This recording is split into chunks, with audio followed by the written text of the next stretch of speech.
Hello and welcome everyone to our Faculty Roundtable series. Today our topic is on the religions of South Africa, chosen peoples and promised lands, which will be given by Dr. Ronald Brown. Before we begin, I would like to, just take a moment to remind everyone that, we're very happy to have you here. As you listen to the presentation, please, make sure to jot down your questions. If you have them, you can feel free to put them in the chat box and we will get to them after the presentation. And at this point, I would like to welcome Dr. Thomas G. Walsh, and I'm going to share a little bit about him. He is currently the 7th president of HJ International Graduate School for Peace and Public Leadership. He is also a 1979 graduate of the school. And after graduating from HJI, he went on to earn his PhD at Vanderbilt University School of Religion, specializing in the study of religion and ethics. Dr. Walsh has taught a number of classes at various colleges and universities, as well as HJI. He taught a course in collaboration with our North American president, Reverend Damian Dunkley, last semester. And he has worked closely with the founders of HJI, Reverend and Mrs. Sum Young Moon. He served as the international chair for the Universal Peace Federation for many, many years, which many of us know him in that capacity, and edited more than 20 books and publications for the Universal Peace Federation. He currently also serves as the executive editor of Dialogue and Alliance, which is an academic journal indexed by the American Theological Library Association. And so without further ado, I'd like to welcome Dr. Walsh, who will, open our program. Thank you very much, Mika De Sotel, our Associate Dean of Student Life here at HJI. We're delighted that you're part of our team. And I know you're working closely with Dean Stephen Boyd, who tonight is in class for his studies. He's also a student here at HJI. Thank you all for joining for this important program with Dr. Ron Brown. This is part of our faculty roundtable series where members of our faculty share about their areas of research and publishing. And it is, without exception, very stimulating each time we hear from the faculty of HJI. So thank you for joining. I hope you have a great experience. For those of you that are thinking about enrolling in HJI, we certainly welcome that. We will have a new spring semester starting in January. So please, I think Mika will put her information in the chat column where you can reach out for more information. I'd like to now introduce our key speaker, our featured speaker, Dr. Ron Brown. Very interesting background. He's lived for extended periods of time in various countries of the world and experienced most world religions firsthand.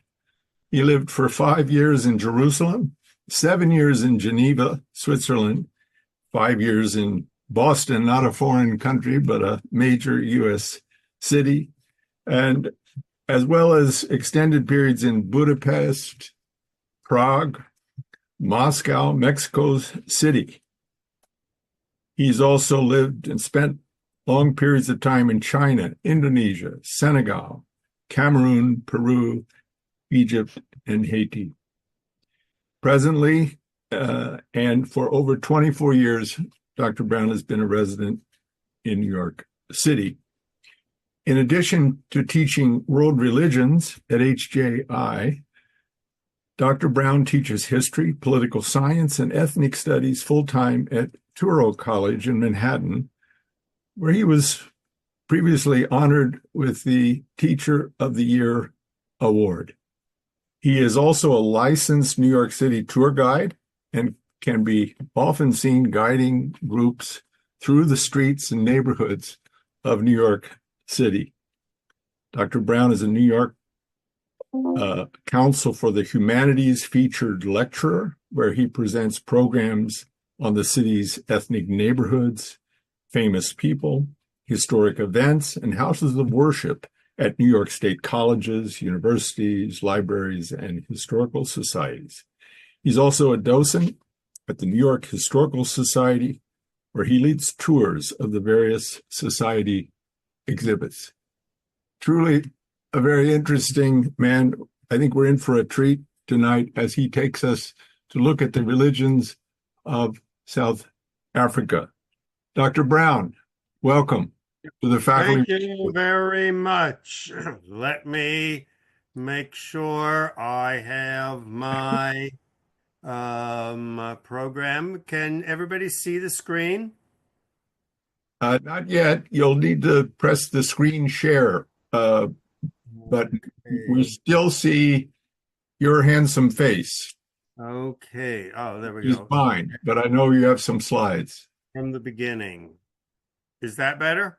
No, somehow, I don't know if your original pushing of the screen share should take you to another screen that shows. Okay, let me go here. Share. Let me go back here. Something's happening now that looks good. That's progress, but it's not yet. Now we're seeing religions of South African. Okay, you can see it. Okay. Perfectly. All right, excellent. Very good. Well, thank you very much, Dr. Walsh. It's really a pleasure to be here. And what I'm going to do today is to sort of open up what is happening in the religious landscape of South Africa with the collapse of apartheid. Apartheid just didn't disappear overnight and everything was hunky-dory. The effects of apartheid on society and especially on religion in South Africa is really the topic of our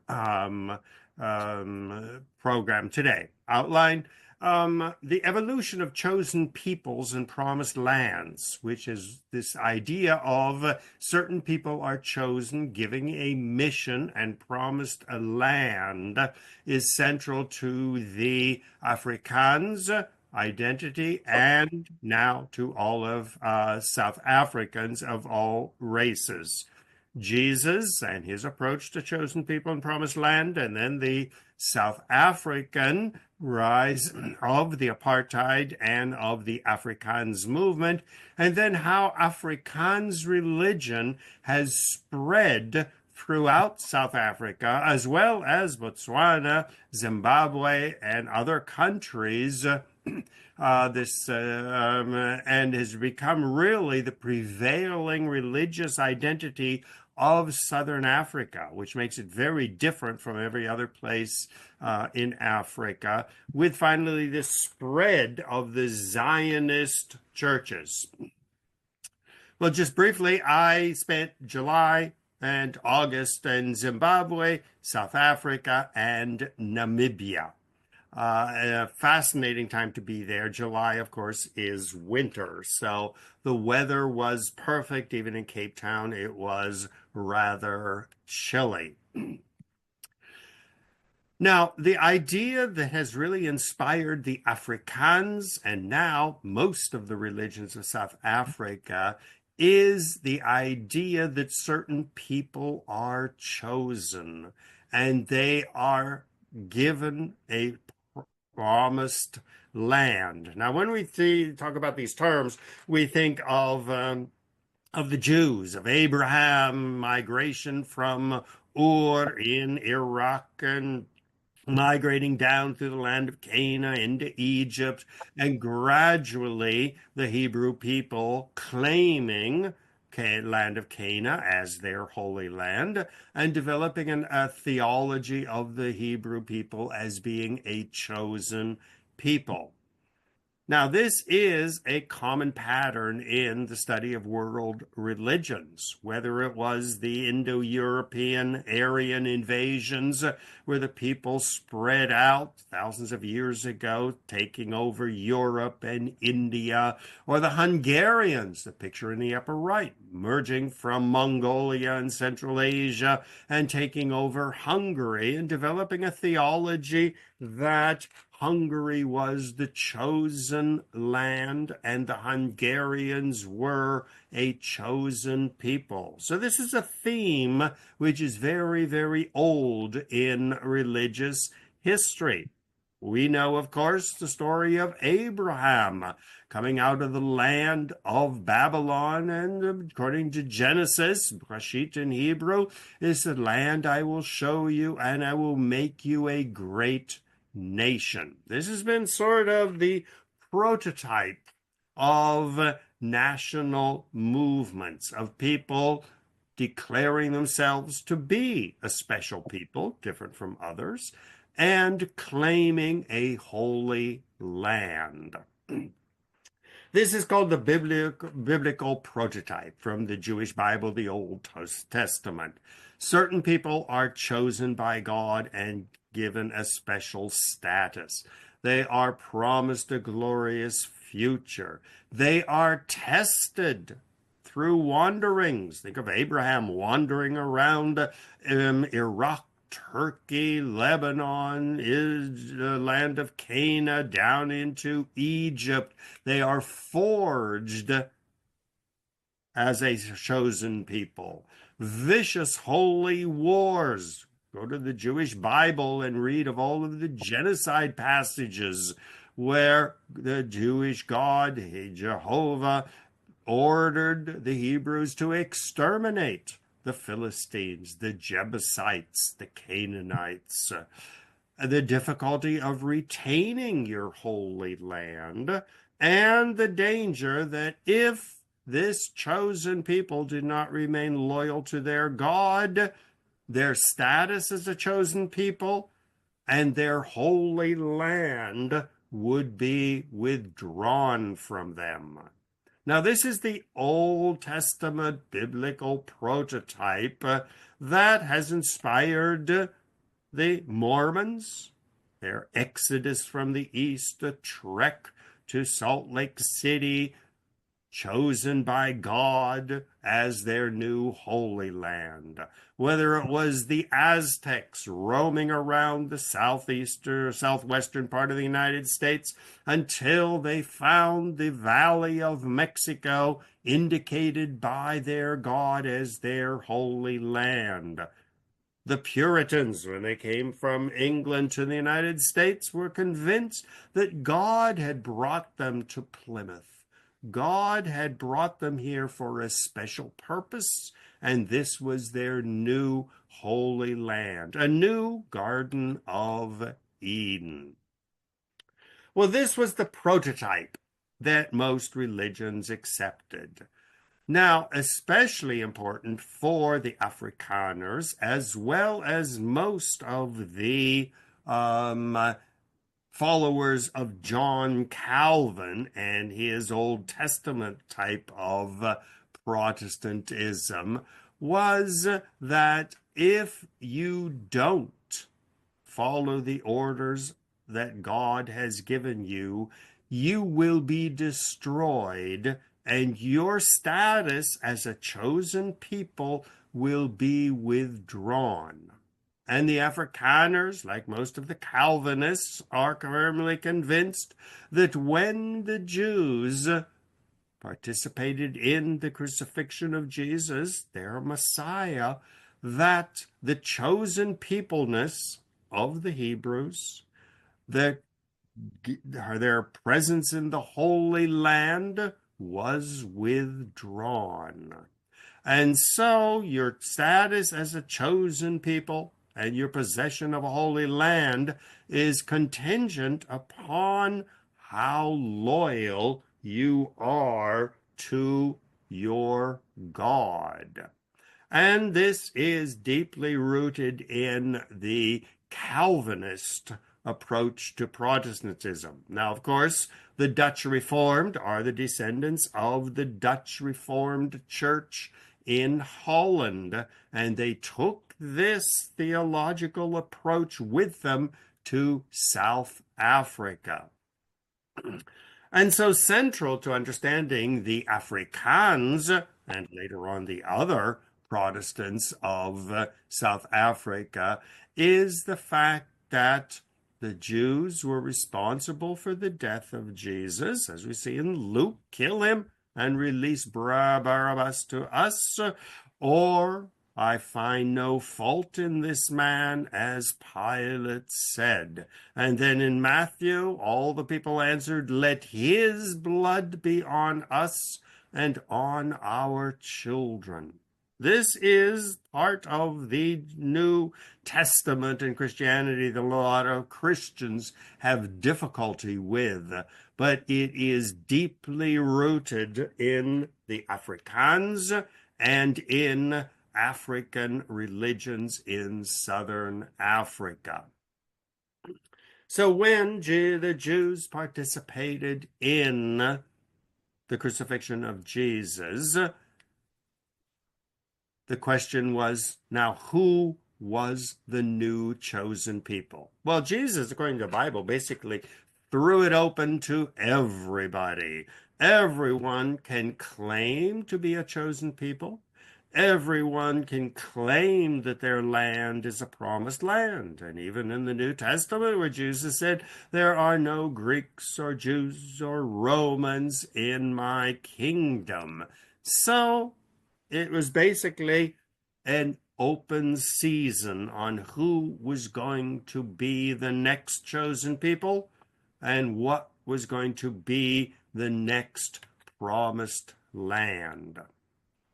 Well, various people claimed it. For example, Charlemagne, when he was crowned by the Pope, claimed that he was the new chosen leader and that his new European kingdom was the new chosen people. Eventually, the Holy Roman Empire stepped into the breach. The Peace of Westphalia ended up saying basically that anybody could claim to be the chosen people. So you have the Church of Scotland or the Church of England. The King of England today, Charles, is the supreme governor of the Church of England, once again claiming to be a chosen leader and a chosen people, and claiming that England has a special role in divine history. This can all be traced back to John Calvin, when he established the République et Canton de Genève. There's me in front of the Reform Monument at the University of Geneva, where I earned my doctorate in church and state. And so John Calvin firmly believed that the people of Geneva were the new chosen people, and Geneva was the new Holy Land. And from Geneva, this theology of chosen people and holy lands spread. Now, this is not unique to the United States. The BJP in India claims that India is a chosen special country. Vladimir the Great, when he declared that Russia was the new heir to Jerusalem and to the Hebrew people. In fact, many Republicans today would argue that the United States is the new promised land. I won't go so far to say what Donald Trump thinks about this, but this inspires very much the evangelical Christian supporters of Donald Trump, that he is the new chosen leader and America is the new chosen land. Well, this theology profoundly influenced Holland in its battles with, on one hand, the Lutherans in Germany, on the other hand, the French in Belgium and France. They reinforced their nationalism with the firm conviction that the Dutch Reformed Church was the new chosen people, that Holland was the new Holy Land. Well, this spread to New York under New Amsterdam, and the Dutch took it wherever they settled. And when they settled in South Africa, beginning in the 1400s, the Dutch went down to South Africa and they took their religion with them, building Kapstadt and creating a mini Holland in South Africa, firmly convinced that the Dutch were the new chosen people and that Holland, and by extension South Africa, was the new Holy Land. Until today, when you go around Kapstadt, the Cape of Good Hope, you see the presence of the fort, the Dutch architecture, the very powerful Dutch presence. They took their Calvinist faith with them. The Dutch were called upon by God to create a Christian state. The Jews had rejected God, and the Dutch were the new heirs to the promise of Zion.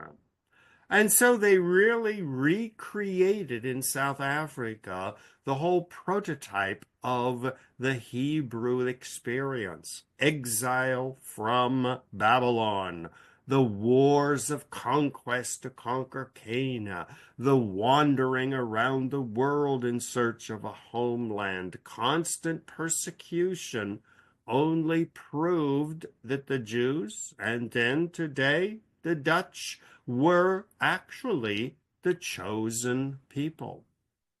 Well, this theology went into overdrive when the English decided they were going to take over Kapstadt and rename it Cape Town. This is called the Great Trek, 1835 to the 1850s, where the Dutch said we cannot live under this English occupation. And they migrated far north up into Mozambique. One group even reached up into Kenya. Another group went through the Kalahari Desert into the German colony of Namibia, even went as far north as Angola, searching for a new homeland. In fact, the Afrikaners referred to the English as the new Pharaoh, the Pharaoh of Egypt who was persecuting the chosen people who wandered for 40 years in the desert, just like the Afrikaners had wandered for 40 years in the deserts of the Kalahari, the jungles of Africa, looking for a new homeland. Eventually, they established the new Republic of Transvaal and the Orange Free State, where they carved out their own promised land. These were the Boer republics. Pretoria was their new chosen city. And very interestingly, they built the Voortrekker Monument. And this was the monument you see in the picture, a towering fortress, an experience in religious history. Every plant, every stone in the gardens and the forests surrounding the Voortrekker Monument are marked with a chapter in the Voortrekker history, how they remained loyal to their God. They remained loyal to their status as the chosen people. This became their Zion.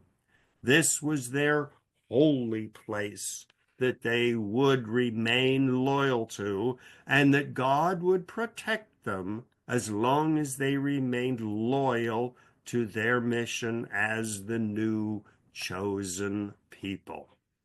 Well, eventually, as we all know, the apartheid system enshrined this theology in the national history of South Africa. The whites in Cape Town sort of thought it was sort of ridiculous, but it became deeply rooted in the Afrikaans idea. The South African Party, the National Party, ended up saying that the whites, the Dutch, are the chosen people of God. They have a national destiny, and because of their trials and persecution, they have retained their loyalty to their God.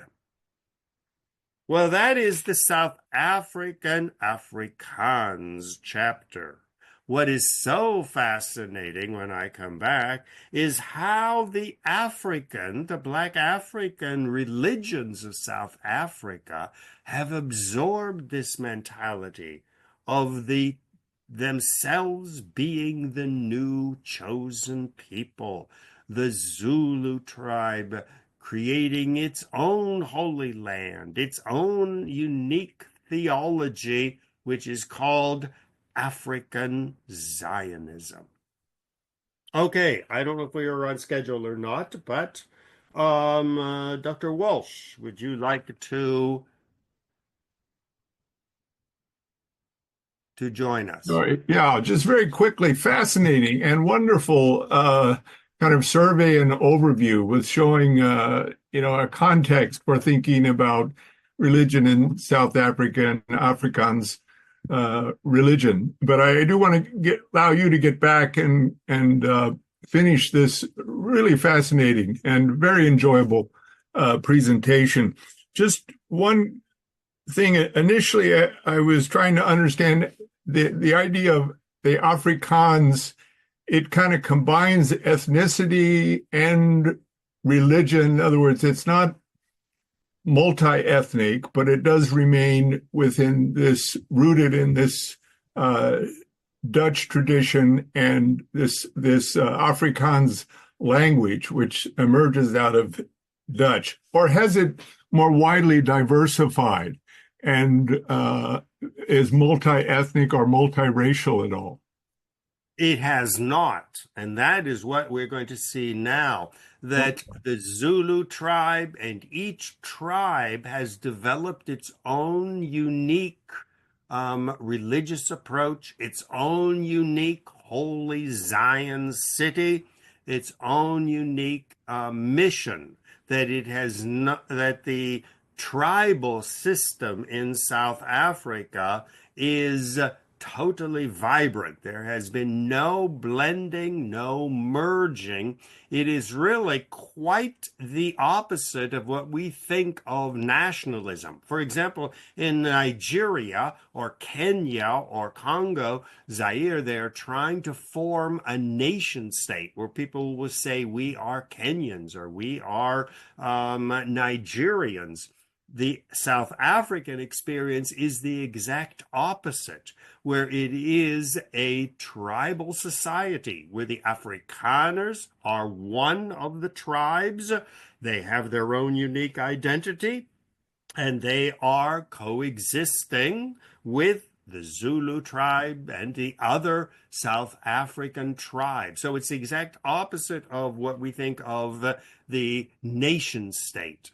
Yeah. And in terms of like a power base in this region of the Transvaal area where they made the trek, is it economic power? Do they have an inordinate amount of control of economic resources and or political power, or how does that manifest itself?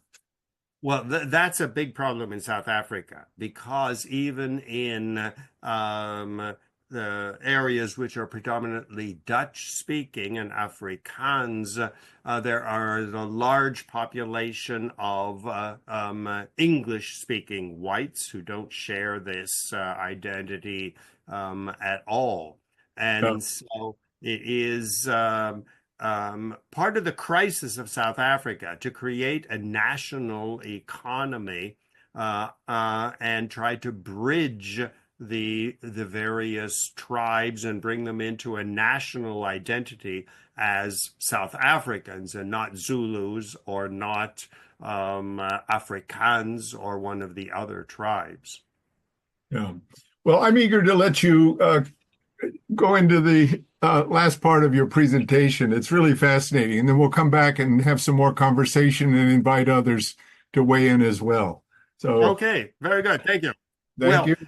I put up this picture on South African wines because, I always travel alone because nobody said they could ever travel with me because I'm going on Sunday from church to church and interviewing people. But one of the great delights of South Africa, which transcends religion and politics, are the magnificent South African wines. So that is part of the South African experience. Now, how did this Afrikaans approach to tribal religions take root in the African population? Well, it was interesting. There was a missionary, John Alexander Dowie, who was originally from Scotland and settled in Illinois in the 1900s, and he was firmly convinced that people should gather together, declare themselves a chosen people, and they should build a Zion city. And this is very often called the beginning of American Protestant Zionism, which once again has absolutely nothing to do with the state of Israel or Jews. It is where he declared that he and his followers were the new Israel. They came from the Pentecostal tradition, faith healing, which very much appealed to the Africans, prophecies and revelations, visions and dreams, exorcisms, very puritanical, no smoking, alcohol, pork, or scientific medicine, and he sent out missionaries to South Africa, Latin America, and Australia. And these missionaries sort of gave shape to this new African Zion, and declaring each tribe to be a new Israel in their own right.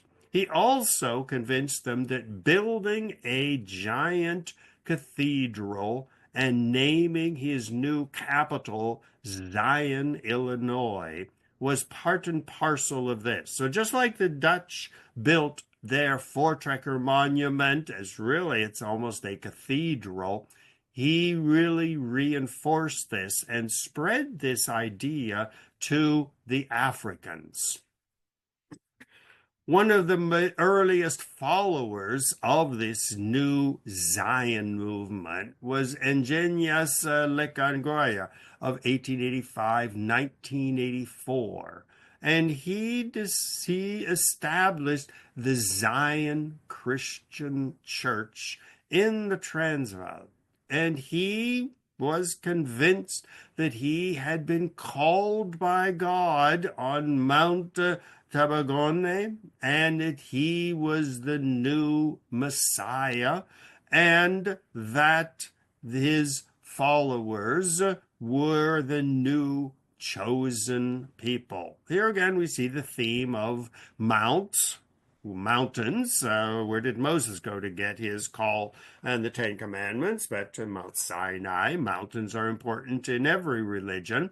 And this was the beginning of the first big movement. Now, it was not just among the Zulus who declared themselves the chosen people of God and declared their holy republic, but the Bantu prophets of South Africa were also part of this. Each tribe declaring itself to be a chosen people, which, as Dr. Walsh noted, that it was the exact opposite of the national movement, which we see in so many other countries in Africa, where in Nigeria they're trying to unite all of the tribes, transcend tribalism, and make it into a national Nigerian identity. In South Africa, it's the exact opposite. There is almost no South African identity. You are a Bantu, you are a Zulu, you are an Afrikaans. This is this total diversity of these various chosen people living together. It was very African. They rejected so much of Western Christianity. Ancestor worship is very powerful in the Zion Christianity of South Africa. Every tribe establishes its Zion city and organizes pilgrimages to this city. They have a blessed tea and coffee ceremony, no wine or anything like that. Ritual dancing, prophecy. They are all identified with a certain badge, which they wear on their clothing.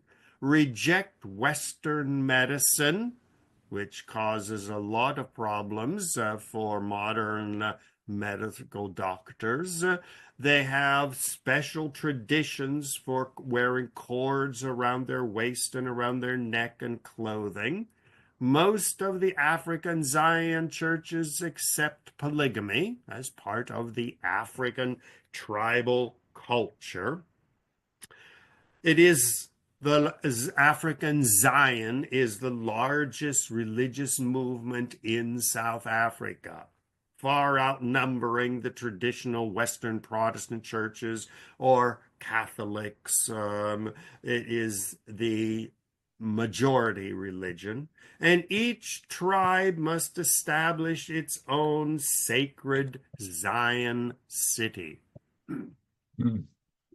Here we see some of the tribes: Afrikaners, the Cape Coloreds, the Nama, the Ndebele, Sotho, Zulu, Xhosa, all the different tribes, each of which has claimed a territory, established its Zion city, and is firmly convinced that they have a special, unique relationship with God.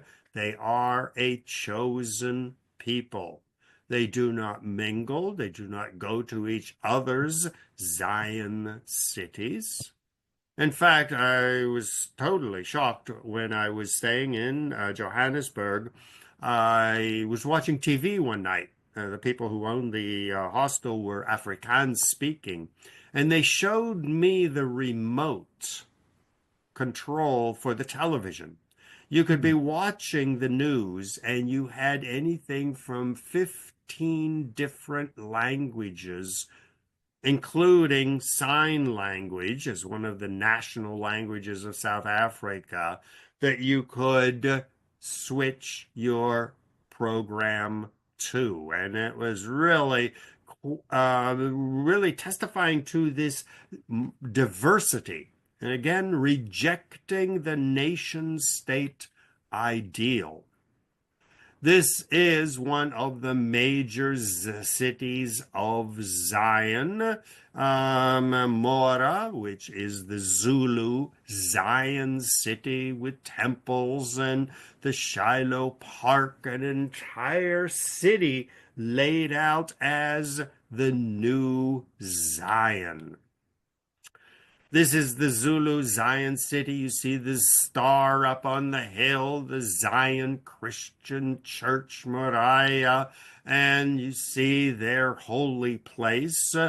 very militaristic organization. As you can see from the people, the way they're standing and lining up and going into church, you don't just drift in and grab a seat. Everything is highly ritualized. You can see the clothing is very determined. The men in black suits and white shirts, the women dressed in white, and this is all part of their Zion City, which was established by the Zulus in 1924, one of the most powerful of the Zion churches. First week of September is the concentration of the new year. And here you see this is not a city. This is a tent camp where 4 to 5 million Zulus will gather in their particular Zion city to welcome in the new year. Once again, it's not January 1st. It is comparable to the Jewish Old Testament New Year. Look at the line of buses bringing in hundreds of thousands of people. It reminds you very much of the grand pilgrimage tradition of Mecca in Islam. They schedule national days of prayer. Once again, look at the uniform dress of the people, everyone knowing their place, strict separation of men and women. And they do celebrate Christmas and New Year. Not all Zion churches do celebrate these two holidays, but this was the National Day of Prayer in 2018, which is in many very often an annual event for the various Zion tribal movements. Dr. Brown, Yes. I would suggest maybe think about wrapping up in 3 or 4 minutes so we can get a few questions. And Okay, very good. All right. Is that okay? Yes, perfect. No problem. Now, the Zion movements are not just theological. Here we see the Mbungo agricultural program, where they are very much linking church and state, church and government. The current president of the Zulu movement is Bishop Mutendi. And once again, polygamy is part of it. His father had 73 children with 15 wives.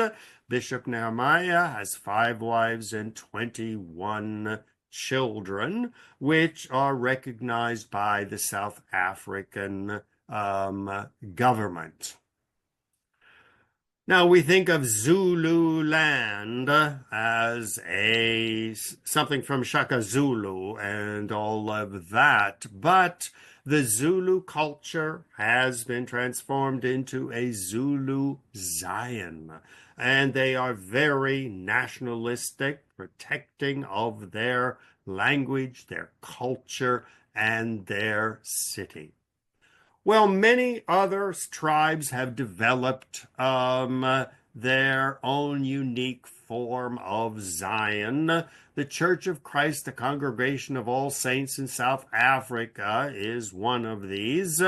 Zion churches where they have their Holy Land, they have their definite conviction that they are a holy people. This is another one among the Zulu people looking at one of their holy mountains with mass pilgrimages. I mean, that's something to experience, to see hundreds of thousands of people migrating, very tribal based. Once again, each tribe claims to be the chosen people of God. Their land is the chosen land, the promised land, and they have their mission to their own people. So, that is a brief overview of the unique situation in South Africa, where it is defying the nation state ideal, where everybody merges and becomes a Nigerian. In South Africa, the tribal identity is being reinforced. It is very powerful. The languages are not dying. The national identities are very vibrant. Quite a unique experience as far as nation state building in the world. This is definitely a unique experience. Okay, well, on Thank you, that, Dr. Brown. Fantastic presentation. Very, very stimulating. I learned a great deal. Just one question while others are thinking about presenting their question. How about the interreligious or intra-religious relations among the various Zionist tribes, let's say, or chosen peoples with chosen lands? Are there significant conflicts or problems with boundaries and borders and the water supply or the resources or that between the different communities, or it's generally cooperative? It's generally cooperative. Here again, it shows Sorry to interrupt, but could you stop screen sharing at this point? Yes. Okay. That way we can see you. Okay, there we go. Okay. Yeah. Yes. And I It's think, interesting. Angelica, if you could highlight Dr. Brown, or maybe you have, and I'm on the wrong thing here. Yes, you both should be highlighted now. Okay. Okay, good enough. Okay, what is so interesting is the 100-year reign of apartheid definitely separated the people. It identified them. Your ID card said you were a Zulu, you were a Cape Colored, you were an Afrikaans, you were an Asian. And so on the land as well, it was clearly demarked for 100 years who you were, where you lived, and this has been totally internalized. And it's an interesting aspect, too, of the end of apartheid, where some of the most vicious supporters of apartheid were the African Zion churches, because they were afraid that they were going to lose their quasi-independence and be merged into a mass of people, of whites and Asians and who knows what else. And so some of the most vicious defenders of apartheid were the Africans themselves, and that the boundaries were established, identity was established. Now you see a similar situation in Israel, where they have what they call the Palestinians who were occupied by Israel in 48 and 49. These are called the Israeli Arabs. Then you have the West Bank Arabs. Then you have the Arameans, which is the Israeli classification for Christians. You have the Druze. And each of these groups has its own identity and strongly defends it. So South Africa is a unique experience in that it is not adopting everybody marry everybody else and merge into one South African identity. Yeah, very, very fascinating. And thank you, Dr. Brown. You really stimulated all of us. Sorry, I see that Felicia from Liberia, but actually we're just out of time, Felicia, who is president of our student government council. So, but I'm grateful to everyone who came, who asked questions, especially to you, Dr. Brown, for great and very stimulating presentation. I think of a good friend of the Unification Church and Movement, who is Prophet Mboni Dr. Radebe, who's more indigenous African traditional spirituality, but has found great affinity with unificationists. And you mentioned the Murid Brotherhood in Senegal. Mother Moon met directly with them, as she has with Prophet Radebe in Soweto, and traveled with members of the Mandela family. So it's really our hearts are often with Africa, even though we can't get there all the time. And you brought a piece of Africa to us this evening, and I'm very glad that we had some of our African friends and colleagues commenting. I'm going to turn it over now to Mika Deshotel for her final closing us out for this evening. Mika. All right. Well, thank you so much, Dr. Brown, for joining us this evening and then really enlightening us with just your experiences and vast knowledge in South Africa, and also Dr. Walsh, for helping us to get all of our questions or most of our questions answered. If you still have additional questions, I'm sure that you can contact Dr. Brown as well. You can reach out to myself or Dean Boyd if you have additional questions about HJI. I just want to let everyone know that we do have these faculty roundtable series happening on a monthly basis. The next one will be led by Dr. Shimio. I'm not sure if we have a date on that, but please, look out for that. And also HJI will be hosting our fall convocation on November 1st. That's actually this Friday at 9 a.m. Eastern time. So if you would like to join, we welcome you. Please look for that in your email, or you can register through our website at hjI.edu. I hope that everyone has a wonderful rest of your evening or your day, depending on when you're joining us. Thank you again, and God bless.